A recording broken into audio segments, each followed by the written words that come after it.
everyone. Welcome to the Porthole to Justice. This is Amelia Duran, your host, and that was Zeph Daniel, composed by Zeph Daniels and vocals by Zeph Daniels, Fallen Ones. Welcome to the show, Porthole to Justice Off the Cuff. I'm going to be doing playing a arrest demand for Hillary Clinton, breaking news, and this was a public announcement. So I'm going to go ahead and play that, and then I'm going to be contacting Miss Lotus Justice because I want to get her take on this. So stand by. Let's see. Is, as well as the appointment of a second special counsel. First, we will discuss some of the misconduct related to how and why the Hillary Clinton email probe ended. Then we will get into details related to the FISA abuse that took place. And finally, we will discuss the misconduct with regards to how and why the Donald Trump Russia probe began. With regards to Secretary Clinton, federal law and State Department rules, regulations, and protocol were violated with her use of a private email server in her Chappaqua, New York home. Official communications were transmitted on an unsecured server and included emails that contained classified information when they were sent, in addition to other emails which were retroactively deemed classified by the Department of State. Former FBI Director James Comey has acknowledged that 65 of these illicit emails were classified as secret and 22 were classified as top secret. There is significant evidence that the use of this private server by Secretary Clinton was meant to avoid compliance with the Freedom of Information Act, 5 U.S.C. 552, and done to obstruct justice by not having to turn over incriminating emails in the case of a subpoena. Various sensitive emails subject to grand jury and congressional subpoenas were destroyed on Secretary Clinton's private server through the use of BleachBit software and the destruction of hardware before they could be obtained by investigators in March 2015. In a September 2015 meeting between then Attorney General Loretta Lynch and then Director Comey, the Attorney General instructed Director Comey to refer to the Clinton email investigation as a matter, thus watering down the severity of the investigation and aligning the Justice Department's rhetoric with the messaging of the Clinton campaign. Cheryl Mills, who served as counselor and chief of staff to Hillary Clinton during her tenure as Secretary of State, was offered immunity from prosecution in exchange for access to her laptop that contained many of the questionable emails. According to transcripts obtained by the Senate Judiciary Committee, former Director Comey was prepared to exonerate Hillary Clinton as early as April or May of 2016 when he began to draft a statement announcing the end of his investigation before up to 17 key witnesses, including Secretary Clinton herself and several of her closest aides, were even interviewed. Comey contradicted these transcripts when he stated during sworn testimony before the House Judiciary Committee on September 28, 2016, that he made the decision not to recommend criminal charges for Secretary Clinton after she was interviewed by the FBI on July 2, 2016. Director Comey, in the final draft of his statement, allowed FBI agent Peter Strzok to replace grossly negligent, which is legally punishable under federal law, with extremely careless, which is not legally punishable under federal law. Federal law states gross negligence in handling the nation's intelligence can be punished criminally with prison time or fines. There's also the June 27, 2016 infamous meeting between A.G. Lynch and former President Bill Clinton aboard her plane on the tarmac in Phoenix, Arizona. Immediately thereafter, Hillary Clinton was exonerated. On July 5, 2016, Director Comey violated DOJ rules and unilaterally exonerated then-presidential candidate Hillary Clinton in a public statement to the media. One day later, on July 6th of 2016, an announcement followed from A.G. Lynch that the DOJ investigation into then-presidential candidate Hillary Clinton would be formally closed with no charges. In September 2016, the FBI, during an examination of the personal laptop of former Congressman Anthony Weiner as part of an unrelated investigation into him sending sexually explicit messages to a teenage girl, discovered previously unexamined Department of State classified emails belonging to his spouse, top Clinton aide Huma Abedin. It took until October 28th of 2016 for Director Comey to announce via a letter to the chairs of the relevant congressional committees that he was reopening the investigation to Hillary Clinton, an additional egregious delay after the FBI failed to even examine the illicit emails after the FBI discovered them on Anthony Weiner's computer. FBI Deputy Director Andrew McCabe's wife, Dr. Jill McCabe, was running for Virginia State Senate at the time, and as of October 26th, had received $675,000 in donations from the Virginia Democratic Party and Common Good VA, the leadership PAC controlled by Democratic Virginia Governor Terry McAuliffe, a longtime Clinton associate. An investigation conducted by the Office of the DOJ Inspector General noted that on October 27th of 2016, Director Comey required that Deputy Director McCabe remove himself from a conference call regarding the Clinton emails discovered on Anthony Weiner's laptop to avoid the appearance of a conflict of interest after media reports surfaced noting those questionable political donations. Further investigation to whether then Deputy Director McCabe and other FBI officials sought to purposely delay the release of these illicit emails for politically motivated purposes is warranted. Throughout the Obama administration, the DOJ failed to fully investigate serious concerns surrounding former President Clinton, then Secretary of State Clinton, and the Clinton Foundation's connection to the Russian company Uranium One, which received Department of State approval to purchase U.S. uranium mines in 2010. Throughout Hillary Clinton's tenure as Secretary of State, a family foundation controlled by the chairman of Uranium One made $2,350,000 in contributions to the Clinton Foundation, which were not publicly disclosed, in violation of an agreement Secretary Clinton had with the Obama White House to publicly identify all donors. In 2010, while Russian state interests were working to both acquire a majority stake in Uranium One and to purchase American mines, Bill Clinton was paid $500,000 for a speech in Moscow by a Kremlin-linked Russian investment bank that was underwriting Uranium One stock. A confidential informant who worked with the FBI to uncover bribery and other corruption related to the Uranium One matter was threatened with reprisal by the Justice Department under A.G. Lynch when he tried to come forward in 2016. The Senate Judiciary Committee launched a probe in October 2017 to investigate the Uranium One matter, including whether federal departments and agencies such as the Department of State knew the FBI was looking into possible corruption before the deal was approved. An investigation conducted by the Office of the Inspector General noted that a multi-state investigation into the questionable dealings of the Clinton Foundation with corrupt donors was shut down in August of 2016, when pressure was asserted on the FBI by senior officials within the Obama Justice Department. The same IG's report also noted that shutting down this investigation into Clinton Foundation impropriety and influence peddling was connected to high-ranking officials in the DOJ and FBI, including A.G. Lynch, Director Comey, and Deputy Director McCabe.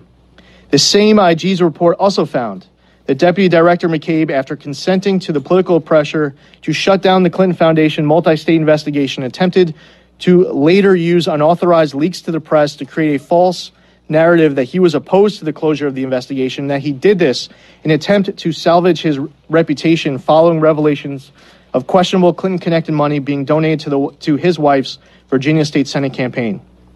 With regards to FISA abuse, in October 2016, the FBI and DOJ used politically biased, unverified sources to obtain warrants issued by the United States Foreign Intelligence Surveillance Court of Review, the FISA court, that aided in the surveillance of U.S. citizens, including Carter Page. The warrants grant U.S. intelligence and law enforcement agencies sweeping power to collect bulk information and conduct about collection, which results in surveillance of a broad array of private communications from the past, present, and future, including those of U.S. citizens not specifically targeted in the FISA authorized warrant. To obtain these warrants, FBI and DOJ officials submitted an unverified dossier prepared by Christopher Steele to the FISA court, failing to disclose that Christopher Steele was hired by the firm Fusion GPS, which was hired by the Democratic National Committee and Hillary Clinton campaign to prepare this dossier, and that the source was unreliable and soon thereafter was going to be terminated as a source. The FISA court was not informed that Christopher Steele was actively opposed to the election of Donald Trump, that he was the unnamed source cited in the media reports that the FBI used to corroborate his dossier, and that Fusion GPS... So you can find the entirety of this on Social Media News Network. It's posted there. I want to get Lotus's take on this because we had just had a show the other day about her... Hi. Hello. Lotus, welcome to the Porthole to Justice. How are you? I'm good this morning. I was just playing the Congress demands the arrest of Hillary Clinton and the appointment of a second special counsel to investigate the FBI and DOJ. And I had mentioned, that we had just did a show about you filing your claim, and and because of the timing, I wanted to get your opinion on this? Right. Well, I can tell you this. There are no coincidences in this world. There's only divinity. And what I can tell you is that when I saw that announcement was done at 6 p.m. something on May 23rd, what I know is that between that announcement came between the service of our writ and our claims of fraud upon the statutes and thus frauds upon suretized instruments of the Treasury, that the administrative courts of the District of Columbia, which people need to understand the function of the administrative courts in the District of Columbia. The administrative courts in the District of Columbia are basically the accountants, the accounting agency for the judiciary of the United States. And they report directly to the Judiciary Committee in Congress as to the solvency and or the banking solidity, basically the financial reports of the judiciary. You're like, well, why would the judiciary need a whole agency that reports to the Judicial Committee of Congress concerning their accounting? Well, that's because they affect millions and trillions and billions of, godzillions amount of bonds in the judiciary. So people don't understand that anything with a seal of the United States is an instrument of surety that is backed by the full faith and credit clause, and meaning the full faith and credit of the American people. And that is defined under Title 28, 1738, and 1738A, which with particularity 1738A for Title IV acts against children. Okay, so I knew from understanding the banking structure, the actual fact that we actually live in a corporatized world where our government has been corporatized, and our founders foresaw this as a means to catch criminal vacancies within the systems of our state. If you commercialize your government and you make them mere corporations with a grant of law to operate as trustees of the de jure government, laying the instruments of the de jure government vacant sin die, okay, as they were in the Civil War, and you allow a commercial pillar to evolve and let it statutize itself and try to prove itself in the law to justify the actions of the masters of this pillar of commerce, the international Babylonian banking structure, that eventually when they met upon the bar in a cause of action against a sovereign flesh and blood child with inherent sovereignty who was unlawfully made a bond slave through the birth certificate registration and who was unlawfully kidnapped in violation in violation of statutes, which means a fraud upon the statutes, that if those courts in reviewing that cause of action didn't correct the claim in compliance with the statutes, whatever orders and seals they put upon those instruments would become ultimately fraudulent bonds in the Treasury. And so what this is all about is using the divine structure of our government to require them to be in compliance with commercial law when it comes to the execution of these birth certificate Sustakay v. instruments, our 14th Amendment all-capital corporate entity that they are affecting gross fraud with. The agents and agencies of state are affecting gross bond fraud, folks, gross bond fraud. So the administrative courts of the District of Columbia have been enjoined in everything I've done with Clay's case to bring them along and to keep them apprised of the constructive fraud within the judiciary. Because if I go and I say, hey, you stole a kid against the statutes and you need to return them, if a court says, no, we're not going to return them, we're going to give immunity to these agents and agencies, that's a fraud. That's a fraud against the statutes. And so any bond, any orders with the seals, if those sealed instruments of any kind or signed, anything issued under the full faith and credit of the American people is in violation of those statutes, particularly constructive fraud against the statutes, those bonds are fraudulent. And so I noticed the Treasury in this last notice, because we've basically can prove that the judiciary is affecting and perpetuating bond frauds, folks. And so we've been noticing their accountants that report directly to Congress. Well, the last pleading that we put in is basically us noticing them of how, in the law, they are not immune and have no qualified immunity, no matter who you are, whether you're an agent, a flesh and blood man in a seat of government, and or the agencies are not immune from seizure and criminal and having claims of equity, bills of equity brought against them, where they're fined in offsets and adjustments in the Federal Reserve System and made to pay for frauds upon the statutes. Okay, so the TONA is significant. The Titles of Nobility Amendment, which is de jure and is lawfully passed, its significance is it allows us, even if they weren't there, all of these agencies are foreign to us. The state of Ohio is foreign to the state, the territorial state, Ohio, in law. It is not the same instrument. They are foreign to each other. One is a corporation. One is a territorial land body of real corporeal hereditament, land. One is a fiction, one is real. The territory Ohio is a real territorial land mass defined by designated borders of commerce by the overlay of the corporate charter, the state of Ohio. Well, the state of Ohio is a corporation bound by the laws of the United States that because it has waived its foreign state status under the Title 28 statutes, under 28-1605.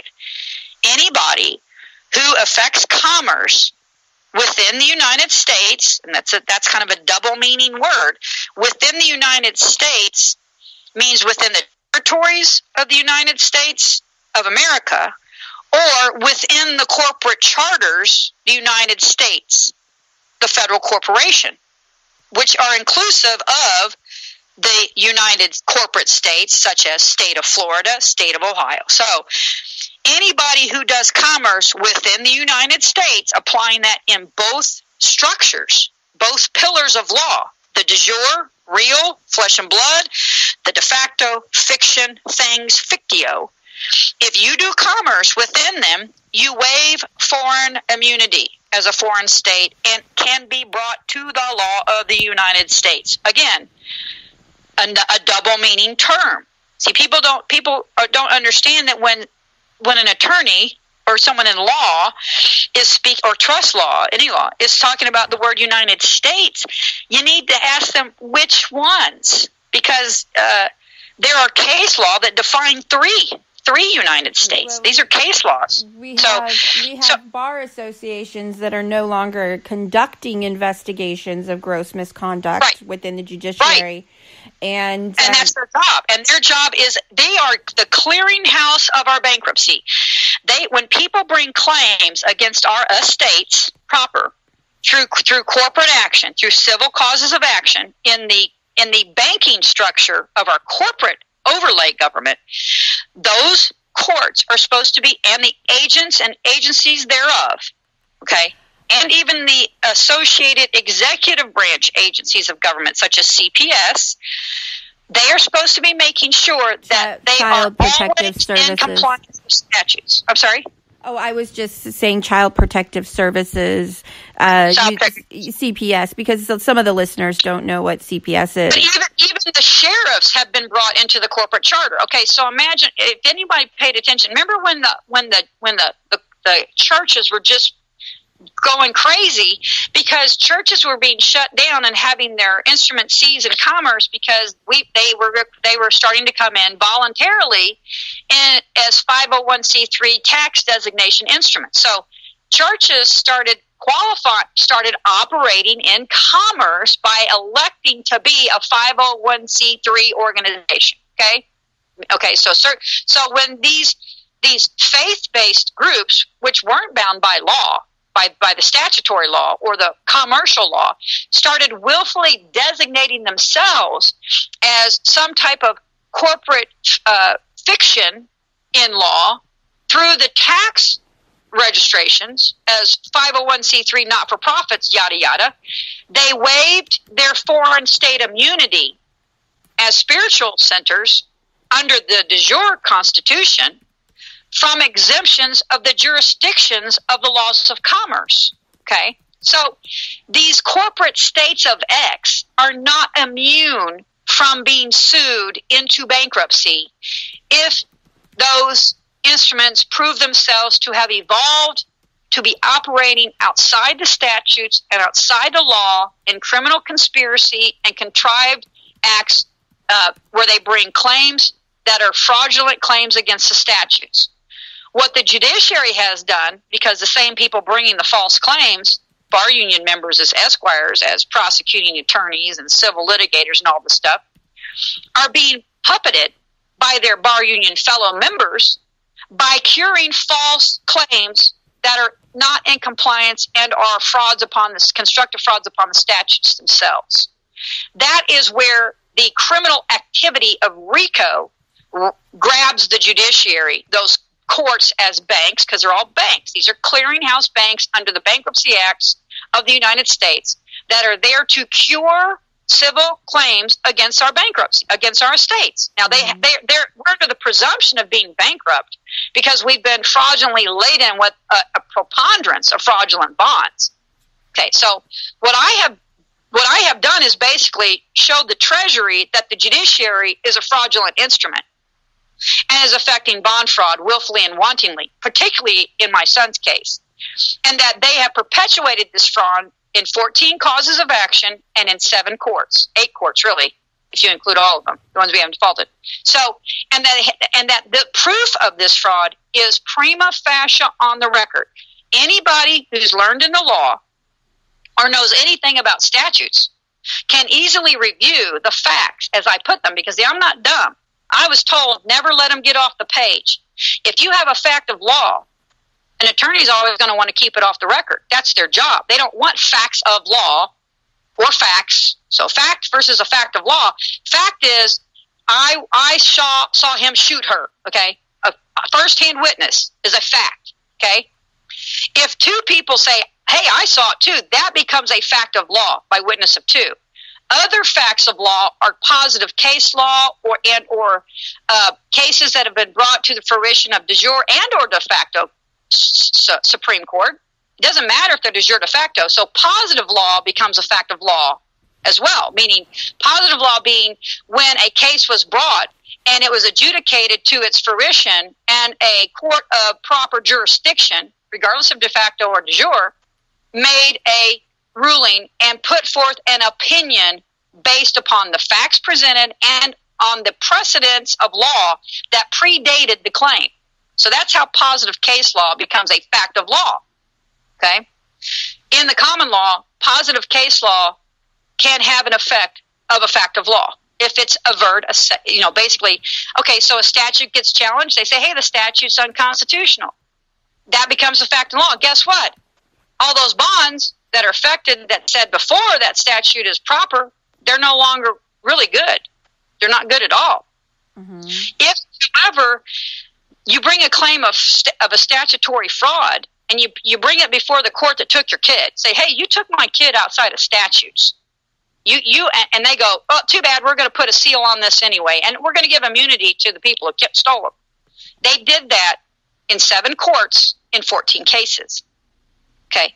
There's a preponderance of evidence in my son's case with facts by affidavits under the proper standing in law upon the record, prima facie proof. Anybody can go to those 14 cases which concern the unlawful incarceration of the mother, the constructive fraud to keep her there, and all this stuff. So we noticed the Treasury, after we had proof by clerk stamps, that the circuit courts were actually obstructing justice and affirming frauds. We noticed the Treasury and the administrative courts proper at the same time, and they happened at the same day. They bracket this proclamation from the congressional representatives, because the district courts, the administrative courts, the District of Columbia, report directly to Congress pursuant to the solvency and the banking and the accounting of the courts of the United States, which I noticed them as saying, you guys are in trouble. You've affected this many bonds. You've affected frauds against the statute in this many causes of action, and against these Social Security numbers and these birth certificates in these 14 cases. And I noticed the administrative courts, they received their notice of that claim, which was given directly to and lawfully to by mailing to foreign officers, which is just regular mail. We did it certificate. We can prove that it. So just for the listeners that are tuning in, so this involves mail fraud as well in regards to the U.S. Postal Service. All kinds of fraud. Everything. It's all fraud. Okay. It's all fraud. If you violate the statutes, anytime the statutes are violated, it's a crime. Okay. Right? If you violate a statute, you go to jail for criminal activity, right? Yeah. Yeah. Okay. What happens if the state of Ohio violates statutes willfully? What happens to them? Well, no, I'm asking. It depends. I mean, I do think there's a discrepancy in regards to what happens to a civilian and a government employee. Now, okay. If they've broken the law and they've been charged, I believe they lose their immunity. Right, but they're saying that they can't even be charged because they have immunity. This is what I'm trying to explain to you. So, if you and I violate a statute, okay, we go to jail. According to Section 11, I believe that if you are charged with the crime, if you're a government employee and you're charged with the crime, you are supposed to lose your immunity. Okay, so what's the first step to lose your immunity? Being charged with the crime. Yes. If the people who would charge you with a crime are all in collusion to make sure you never get charged with the crime, how is that immunity ever going to be dropped and lost? That's the point. How do you bring a criminal charge against the state of Ohio for frauds against the statute and the agents of the state of Ohio, because they violated statutes and therefore affected crimes against the statutes, just like you and I would do? If the statutes say I can't sell methamphetamines out of my front door when I'm not a licensed practitioner of medicine or a chemist, right? Mm-hmm. That's a crime against the statute. I go to jail for up to 10 years, depending on what it is for each, okay? So if the state of Ohio affects a crime against the statutes by kidnapping a child, what happens to the agents in the state of Ohio?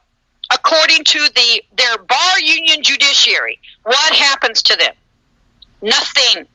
They affirm they can't even be charged. I mean, and that's what we the people see. We see that they're not capable. They're no longer capable of doing their job because the corruption is so bad that they can't. These agencies are not even functioning. They do not serve we the people. Well, they're not. They're functioning just fine in corruption. The point of the fact is Clay's case. With Clay's case, I have used the prima facie frauds upon the statutes. No, I don't. If we have to have an outside agency assigned to investigate the DOJ and the FBI and the Child Protective Services. No, we don't. They're mandated by law to do their job or be hung. That's the point. That's the only point need made. We don't need any more agencies. We need the agencies that are using our full faith and credit to run their corruptions to either do their job or not. And if the agents in those agencies won't do their jobs, then they are affecting treason and sedition and are to be arrested and tried and hung. We don't need another agency. What you have to do is you have to walk the law and notice the appropriate agencies of state of the open fraud. That's what I've done with Clay's case. I have showed. So I walked the case and said, hey, here's a clear case where the county of Hillsborough and the agents and agencies thereof have affected willful frauds upon the statutes and have done so in the judiciary of the state. And that fraud has been perpetuated in the appellate court for that county, in the Supreme Court for that county, in the United States District Court for that county, and in the Circuit Court for that territory. And then we walked it over to Indiana, and we proved where the District Courts of Indiana were affecting fraud against the statutes. And then we proved where the Seventh Circuit was perpetuating frauds against the statutes.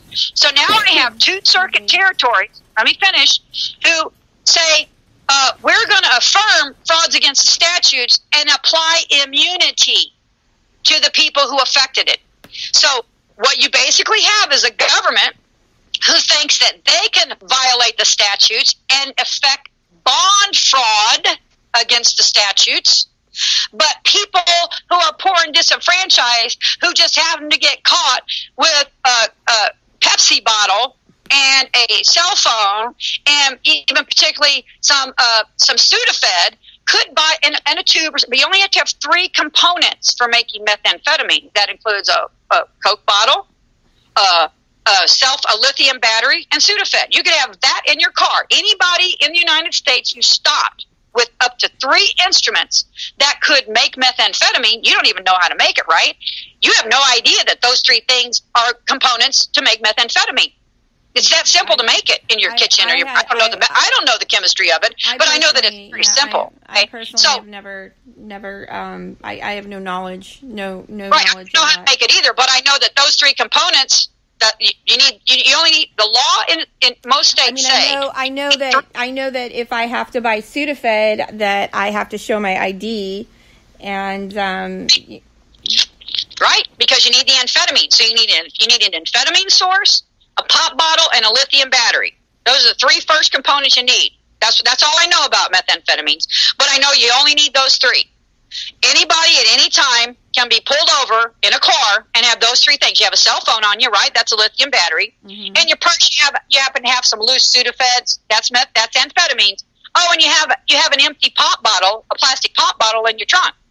Do you realize that they could actually kind of push that envelope and charge you with manufacturing attempt to manufacture? See, they're fabricating. They've made it so easy. They're fabricating claims that are not in compliance with the statutes, okay, complaints and claims, and the courts are affirming these claims that are not in compliance with the statutes. Mm-hmm. And they're doing it to create fraudulent bonds to steal the wealth of the people. Well, there's a department, an agency, a state that would have something to say if the judiciary of the United States is affecting false bonds, especially if they're federal instruments of the judiciary that are perpetuating frauds against the statute, which is what they're doing.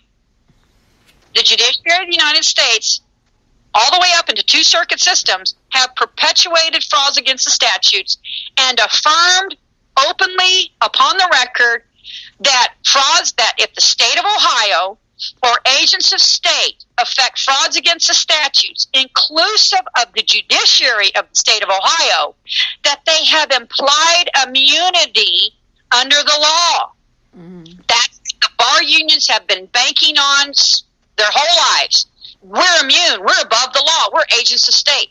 In Clay's case, I have proven how they are not immune from claims, inequity, and or complaints by their own statutes, because they waived their foreign state status by surrendering it when they decided to contract with the federal government in Medicaid and Medicare programs and in Title IV programs. So if you do business with the United States, however you understand that to be, the corporate United States Corporation Company, which is a federal corporation housed in the 10 by 10 square area, international area, the District of Columbia, or in the United States, the corporate states thereof. Okay, those are the United Corporate States and or the United States, States of America, the territorial land masses that are delineated by corporate overlay boundaries. So when the corporate governments of the states of X chose to take money from the United States Corporation Company through federal grant programs under federal Social Security Acts, whatever acts they be, grant funds from the feds in general for crime prevention. You have to understand, states get tons of grants from the federal government to help fund the police departments, okay? The police departments unions are not immune from prosecution. They do business. They have done business with the United States taking federal grant money. The minute those instruments of commerce, we're not talking about whether they're the government, instruments of commerce, corporate franchises of a public nature that were given a grant of law to operate as agents of the state in trust, when those corporate franchises, instead of curing statutes, choose and elect willfully to perpetuate frauds against those statutes, They can be seized and sued, and the agents tried for treason and sedition and hung if found to be culpable in acts of constructive fraud against statutes. Because, see, when I commit a fraud against the statute as a private citizen, I'm just a criminal. If you perpetuate a fraud against the statutes under the color of law as an agent of the government, that's an act of treason and sedition. If you do it in conspiracy, let's say you have 7 courts with a whole lot of judges, I'll do it in the emphasis of Eustace Mullins, judges who profess to be judges, who then perpetuate frauds upon the statutes and affect Treasury securitized instruments from those frauds. That's international bond racketeering, and it's acts of sedition and treason, and it's an attempt to undermine the United States solvency and the American people's solvency. See, this is a big deal, folks. So on March 23rd, at exactly, I can give you the times here in a second, March 23rd at 7:52 a.m. on 2018, the administrative courts of the District of Columbia, who are responsible for reporting to Congress the banking solvency of the courts of the United States, were delivered the notice of the claims to the Treasury against the frauds on these cases. At 6 o'clock, after 6 o'clock on the 23rd, which means next business day for the government, we get a declaration from members of Congress, some of which who are in the Judicial Committee, if I understand correctly, of Congress, make a proclamation that Hillary Clinton needs arrested. So you're on the business day, March 24th, for the government. Post 5 o'clock is banking law. The government runs on banking law, folks. After 5 o'clock, you're on the next business day. So basically, the declaration by Congress was made pretty much 1 hour after the close of business on the 23rd and 1 hour into the business of March 24th. You understand that? Okay. So on March 24th at, let's see what this is. I believe at 3:52 a.m. in the morning of the 24th. So that would mean, let's see, the morning of the wee morning of the hour. So 7-8 hours after the Congress makes this declaration to arrest Hillary, the Treasury is hand-delivered our letter to them professing claims on these securitized instruments that have been affected by the criminal judiciary of the United States. So we have affected a lawfully noticed claim of acts of fraud by the judiciary of the United States in violation of statutes. Saying, hey, when these courts did not cure this claim proper by the statutes and have required us to go to the lengths we have, they perpetuated not only bond fraud, but they perpetuated kidnapping. And the perpetuation of a kidnapping is a criminal offense as well, not just a kidnapping. If you go about perpetuating, if you do anything that perpetuates a kidnapping, such as you are a judge who has brought to your face, prima facie, proof that a lower court stole a child in violation of the statutes and in constructive fraud against those statutes, and you don't fix it, you just perpetuated a kidnapping. And that's a Treasury crime. These are Treasury crimes, folks. Mm-hmm. So I don't think it's coincidental, in my mind, that you have three time frame, three incidents of time here. The administrative courts being noticed early on the 23rd, business net closing on the 23rd, Congress making a demand who include members from the Judicial Committee that the administrative courts report to directly by law. That's their job. You go read Title 28, their job is to report these things to Congress. That's their job. It's a mandate. They report to Congress at 6 o'clock at the end of the business day, after the business day, which is the day of the 24th of May, which happens to be Clay's birthday, by the way. So after 6 o'clock on the 24th, May 24th business day, Congress demands the arrest of Hillary Clinton and declares the DOJ and the FBI basically de facto illegitimate instruments of state until they do so. And then on that same business day, in the middle of the night, the Treasury is served our notice of claims of fraud against 14 cases, all the bonds, 3 Social Security numbers, and 3 birth certificates, which the Treasury all hold in their hands. Any bonds that have been affected off those causes, those birth certificates are in the DTC. The Social Security Trust account is funded by the Treasury bonds. So, people, this is international bond fraud. And the reason why I'm bringing this is because you have a judiciary that is trying to bankrupt the Treasury and flood it with fraudulent bonds. And the American people, nor our Treasury, is going to be subjected to this type of criminal racketeering and embezzlement, because it's embezzling. They're embezzling money. The judiciary of the United States, the agencies thereof, who are tasked by law and treaty to not be bringing fraudulent claims of bankruptcy against the statutes against this, are the very ones who have constructed the system to perpetuate the fraud. They are affecting Treasury crimes, bond fraud, international racketeering of bond fraud.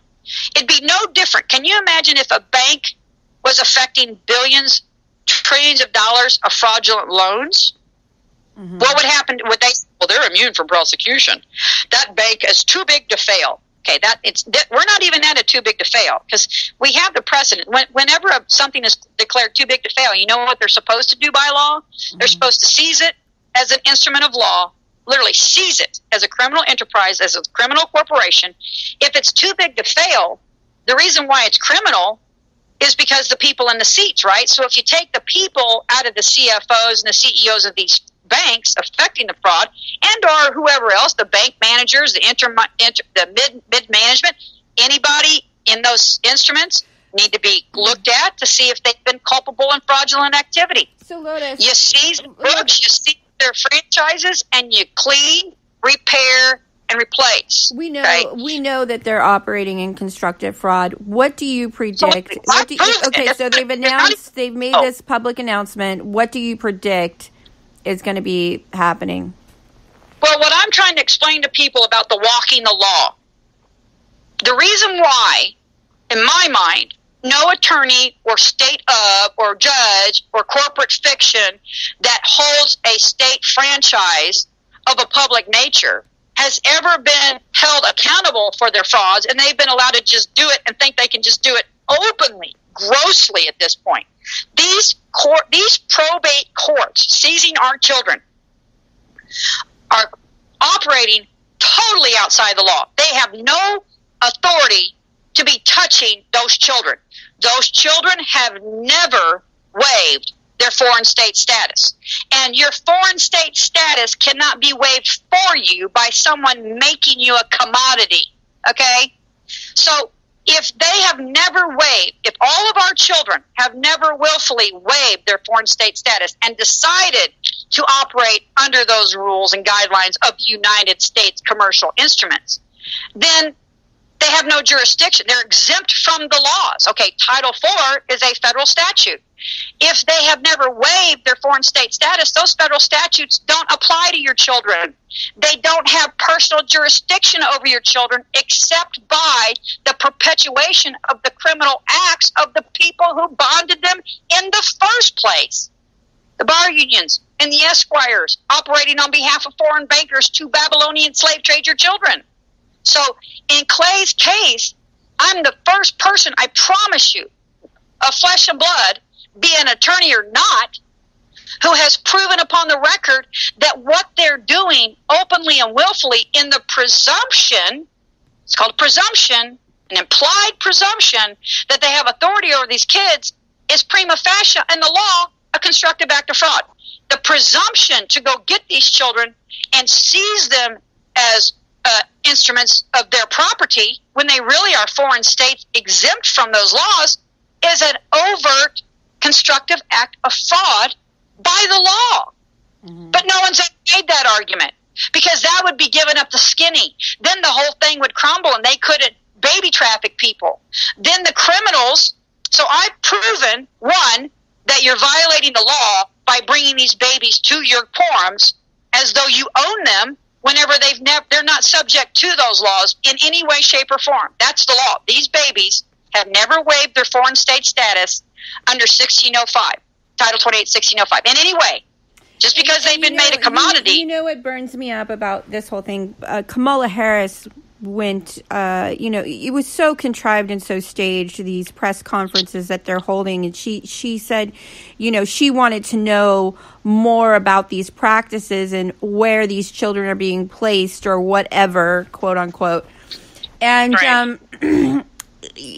I believe she backed the SB 18 bill that allowed these children to be separated from their family at the border.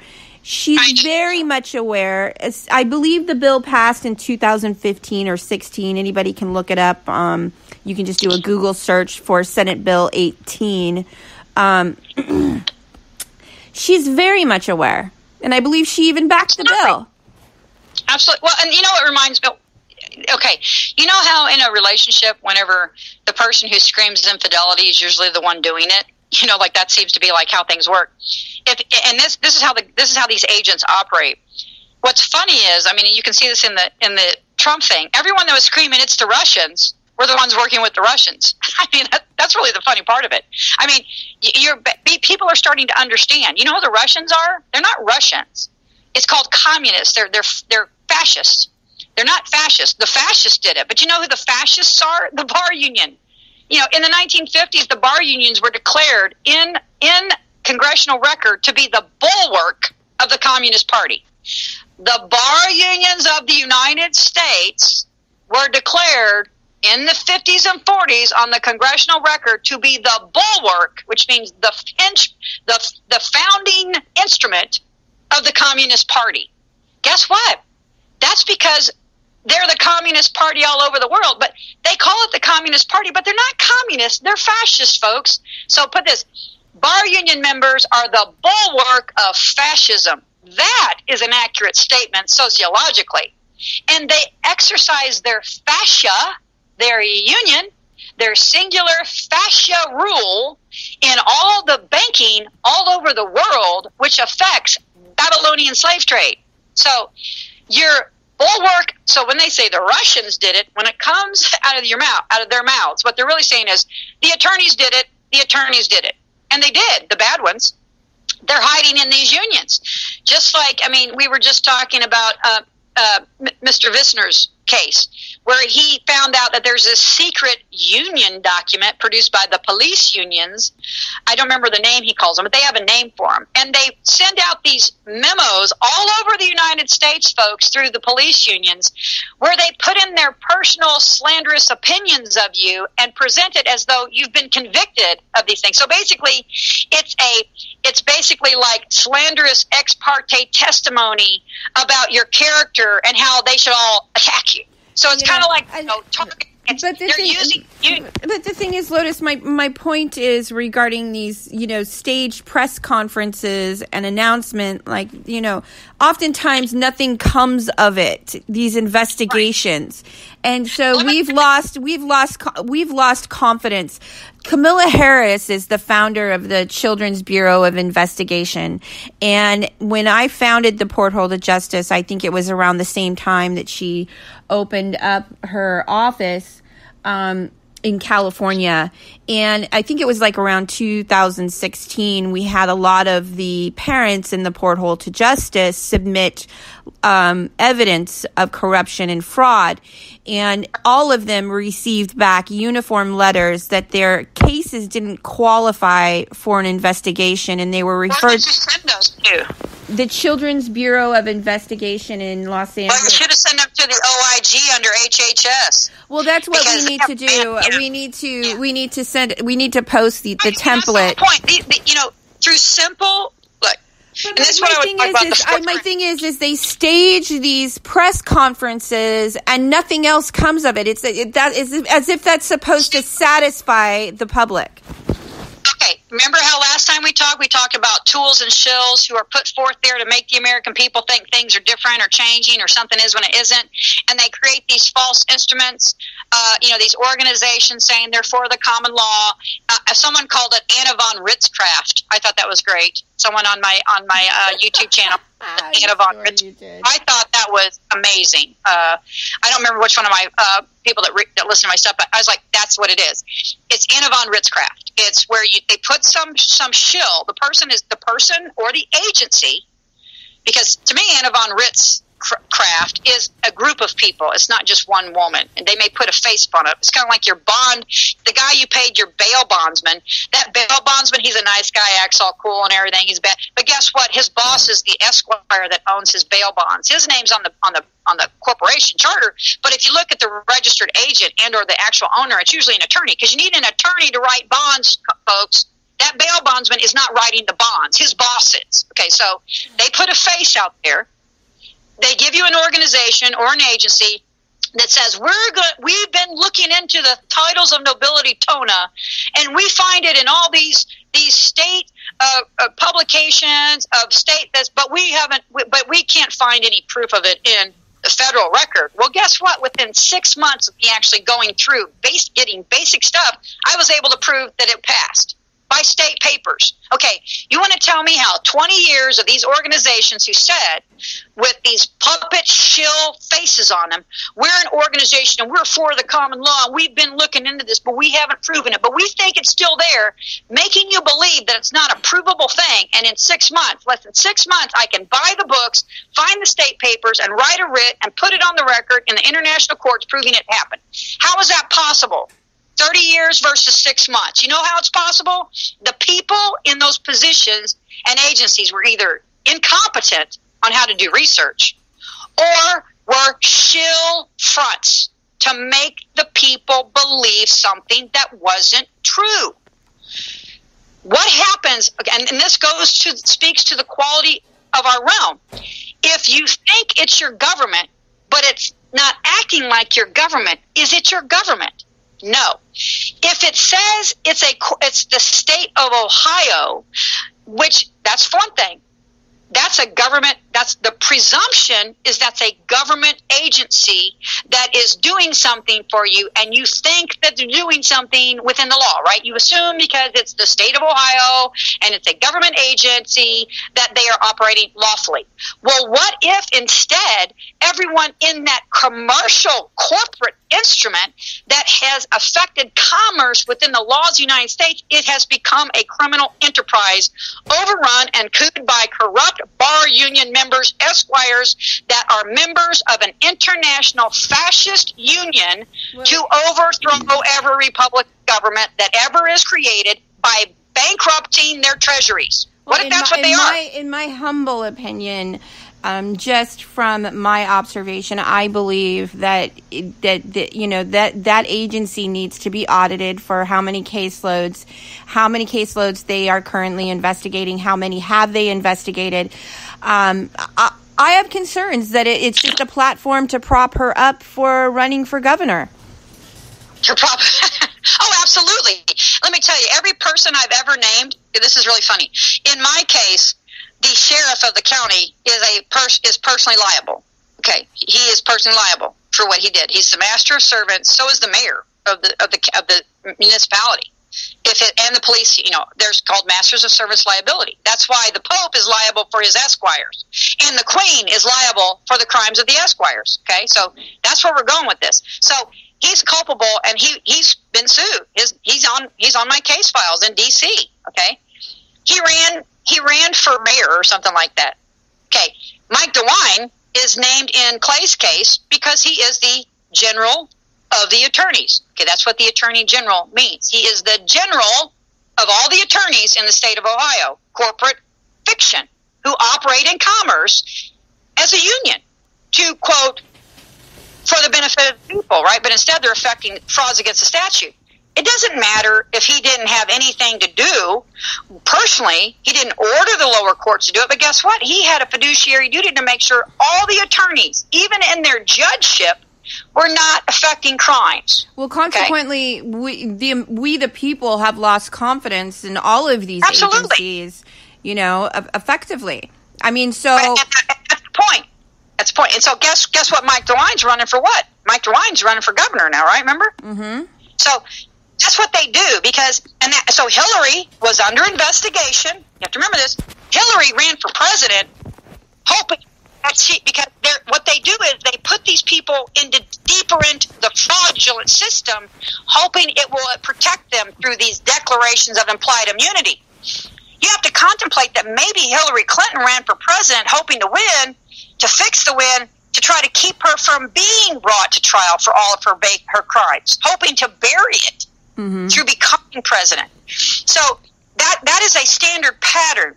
People who tend to be named in lawsuits for their personal liability in these instruments of state as agents, next thing you know, they're running for the next highest office. They're running to get deeper into the protections of immunity in their mind. Well, Clay's case proves beyond a reasonable doubt that under the law, these agents that kidnapped him and trafficked him and every one of these court administrators and or clerks who refused to comply with the statutes in reviewing these cases that perpetuated his kidnapping are guilty of treasury crimes. So the Treasury has a responsibility. We still can't even get proof of life. We can't even get proof of life. We don't know if he's alive. We don't know if Clay's alive. We pray, we hope. Regardless, we know that he's in the hands of Goddess. We know that. We know that he is a divine being and that he is safe in the love in the hands of God. Goddess. God, Mother, Father. Mm-hmm. We do not know if he still exists in the corporeal flesh in this reality. No, we do not know that. And so there's only two reasons in my mind that they have kept him from us. One, they don't know where he's at. This is an interesting topic. Really. This is an interesting topic, and we actually talked about this briefly. The temple and the corporeal flesh, that concept in regards to the courts. Right, the temple, okay, because, I speak often that we're the Gentiles that were given the court without a temple, okay? The Masons are trying, from what I understand, the whole Masonic drive is to reconstruct the third temple of Solomon. Okay. Now, if you wanted to protect the real innocent children of God, if I wanted to protect the real innocent children of God, inasmuch as, according to prophecy, they are attacked heavily, warred upon by all nations, okay, so they have given you the false instrument of Zionist Israel. So everyone thinks those are the innocent children of God, the true lineage of the region. That's the false temple. That is the false we're talking. That's the false shill temple. And they're being warred upon by everyone. Everyone hates Israel. That's the false shill front. When the reality is the true children of God are the children of the land being warred upon in this country, particularly and with emphasis, because this is the promised land, not Israel, who are being warred upon, who hold the third temple of Solomon in our hearts. We don't have a temple building. The third temple of Solomon is in the hearts of righteous men who walk the law.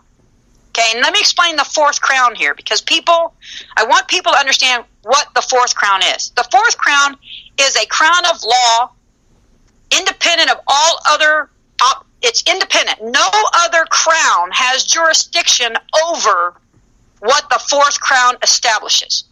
And it was established by our Constitution and the Republic of the United States of America and our body of common law maxims and tenets that we brought forth. It says that you can't do certain crimes. One of them is baby trafficking, right? Mm-hmm. You can't bond a man. If you can't bond a man, you particularly can't bond an infant to slavery by bondage, by debt. Okay, that happens to be the great way the Pharisees like to sell bondage through shackles in their temple. You know, the one where Jesus threw the tables over? They were shackling people into bondage by loaning money, Roman gold and silver, Caesar's money, at high interest to people who had come to the temple for spiritual, what is it when we're getting, basically they wanted to be made feel better in the spiritual sense. They walk into, quote, a temple for spiritual retribution, and they are faced with bankers saying, hey, did you come here because you can't pay your bills? Well, hey, if you borrow Caesar's money at this and this interest, all your troubles go away, and you only have to pay us this much back. So basically they were hawking sin to people coming to a temple for redemption. That's why Jesus threw the tables over. They were bankers in the temple, the second temple of Solomon, folks. Bankers. The third temple of Solomon is not a building. The third temple of Solomon is the temple that you hold in your heart. We are the court without a temple. The temple is your flesh that holds your righteous spirit. Your temple walks, folks. That's the third temple of Solomon. So the fourth crown is walking that third temple of Solomon when these reprobates from the first and second temples of Solomon come and try to take your babies from you. You go, wait a minute. You're bringing a claim against my child of God. Oh, and by the way, you're ignorant of the law. These are the fallen. These are not the righteous. These are the fallen that are wanting us to surrender. Exactly. Yeah. To surrender to their delusions, the falsehoods. Yeah. They want to surrender that Israel they're the chosen children of. No, they're not. People who are, my God is not going to make people that behave like that his chosen or chosen. They're not. Okay, they're not gonna. I'm actually. Well, I was raised. I believe that all religion, races, and faiths are infiltrated by this. I don't believe it's a Jewish issue, a black issue, a white issue, any race or religion issue. I believe every organization and religious organization, everything has been infiltrated by the corrupt. And I don't believe it has anything to do necessarily. It does have instruments of state, banks, yes, absolutely. But I do not subscribe to that theory that it's all Jews. No, it's not all Jews. But Zionists aren't Jews. Mm-hmm. Okay. That's what I'm telling you when I speak about Israel is that's the false temple. They always have to hide and obscure the truth with falsehoods, fictions. Mm-hmm. They killed Malcolm X and they brought forth Martin Luther. Okay, you can sit and explain. They killed our advocate in Jesus and brought forth the Pope. This issue of human trafficking, though, is global. And it's a humanity issue. It's not an issue of I'm black and it's just, it's happening more. They want to divide us and make us believe that one race or another is being targeted more. But it's global. And no, it's an epidemic and it's crimes against humanity. It's not an epidemic, it's a Holocaust. It's a contrived Holocaust. It is literally a Holocaust through fraudulent banking. Frauds against the statutes, frauds against bonds, frauds against the instruments of law, frauds upon the court. Okay, it's not just these. Yes, they are sociologically. This is a Holocaust. Under the law, it's bond fraud, and it's crimes against humanity, crimes against the states, crimes against the treasury. Regardless of what your religious affiliations are, if you commit a crime, you're a criminal. Right, and because religions are not exempt. If you have a theocratic nation, remember we talked about this is about theocracies. If you have an overseeing theocracy controlling all the banking of your nations, that in their theocratic machinations of insanity, they think they own everything on this planet, including newborn babies that don't even know who they are. They had nothing to do with their insane histories. When you have theocratic psychopaths who really are just a cult of psychopaths, these people are crazy. These people are insane people. They are functionally, delusionally insane. They think they own it. They think that everything you see with your eyes, they own. I don't know how they think they do, but they think they do. They act like it.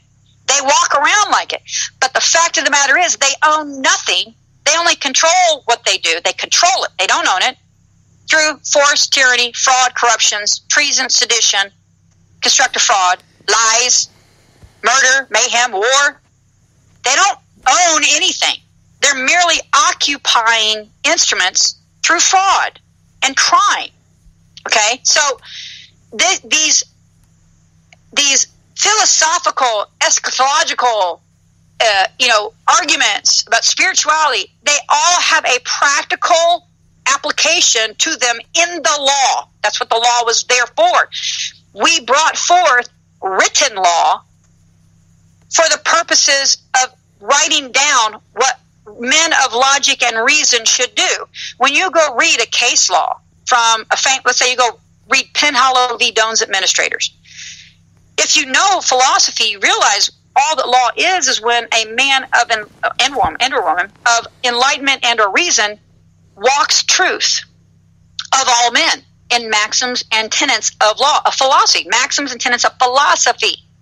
The maxims of equity are maxims of philosophy. Okay, these maxims of law are founded in philosophy. Okay, so law written down is the logic and reason that. I lost Lotus. Okay, we're gonna end it here. I have to. Hi, Lotus. I have to wrap. Yeah, we lost you. I have to wrap it up. I've got to wrap it up. Yeah, no, I agree. So, but I want everyone to know that these things that are happening.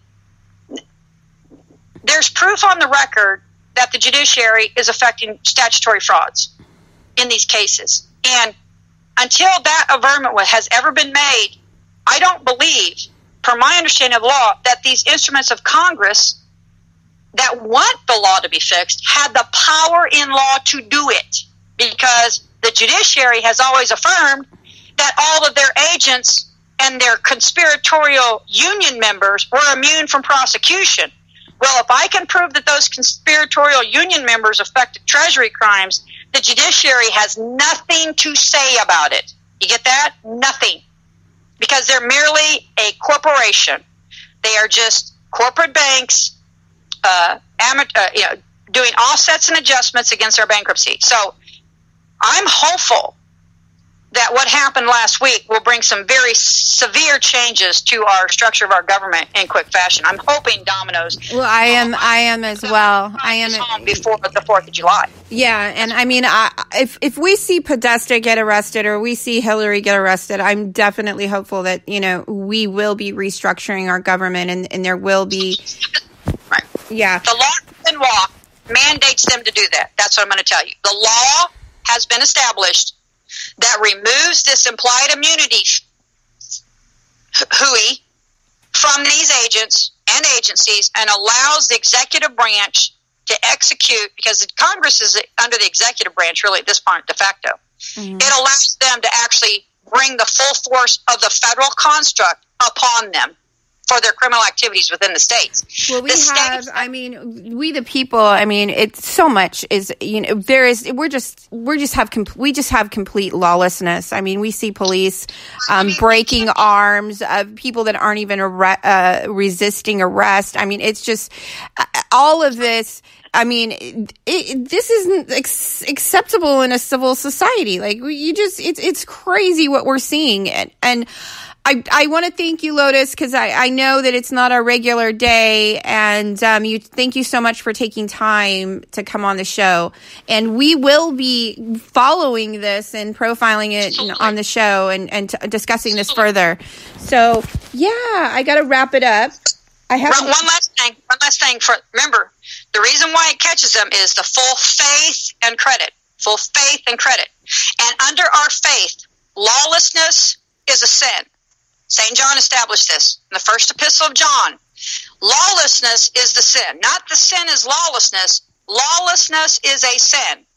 So if in our instruments of state and government who are using our full faith and credit, they are lawless, found to be lawless, and thus sinners, they don't get our credit anymore, folks. They don't get our credit. That's the power of the fourth crown. We don't have to suretize their frauds anymore. Not one dime for their crimes. We are not going to bankroll their frauds against our statutes and our laws anymore. We're not going to tolerate this construct of implied immunity for agents and agencies of the state that have used our full faith and credit in commerce to effect frauds against us. That's not going to happen. That's where we are in our construct and the law of the realm today, and that applies all over the world. That applies to everybody. Yeah. So that's where we're in law. That's what's been walked. Well, and I'm going to be. I'm a very time right now. Yeah. Best of times, worst of times. Yeah, it's amazing, and I'm feeling hopeful. I'm very hopeful. I always have hope. Well, thank you, thank you so much for coming on. And hey, and keep it, and we're going to keep it this. I want to keep everybody educated on potentially what is happening behind the scenes. In my mind, from a divine standpoint, I just find it funny that the service between the administrative courts and the Treasury, in the middle of those two service times, within a 24-hour period, the agents of Congress that would be reported to by those agencies came forth and demanded arrests. I don't think that's a coincidence, folks. I don't think it's a coincidence. I told them when I started this, I will cure your pillar.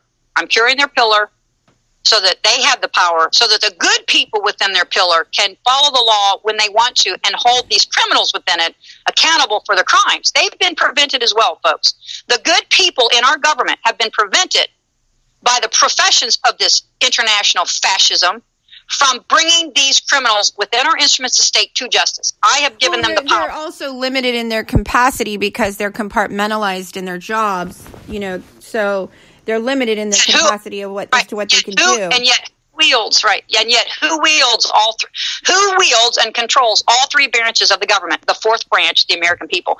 They hold the grant of law that created them, and they hold the power to bring them to bear for the crimes against us if they don't fix their ways. We wield those three branches. Well, thank you, Lotus, for coming on. And I want to tell the listeners, everybody that's tuning in, you can follow Lotus on YouTube. She has a show called Lunch with Lotus. I will be having Paradox, and Pedophile Paradox on there. That's the playlist with the law. Okay, great. And I will be having on Pastor Stephen Broden of Dallas, Texas, tonight at 7 p.m. Central Time. You can tune into the show on Spreaker.com. You can subscribe and join the live chat for free. It's all you need is your name and your email address, and you can join our live chat. All right, Lotus, thank you. I'm going to give you a plug. I'm going to say everyone should really support Amelia, because Amelia knows that I don't have time to do this kind of public outreach because I'm so busy. And so Amelia, for the last year, through her platform, has allowed us to expose what we're doing in our case for the American people. And I know that some people may be confused by our relationship, but that's really what Amelia has provided through her platform and through the social media that she does. She's allowed us to not have to worry about that part of it, and has given us a platform to bring you all things that are happening that you don't know that are happening. So I want everyone to support Amelia in that regard, because she is one of the few people, if not one of the only people, that consistently gives us a platform to bring you all these facts. So please support Amelia and their network, because that's what they're there for. They're there to educate you and to bring causes forward like ours on a regular basis to show you what's going on. So that's our relationship, and I greatly appreciate that she has been there for us for this last year in that capacity. So thank you, Amelia. Thank you. Thank you so much. That was awesome. Yeah. All right, guys. You can, I'm on Twitter, Facebook, and Instagram. If you have a case that you would like me to consider for the show, you can email me at portholetojustice@yahoo.com. This has been another episode of Off the Cuff.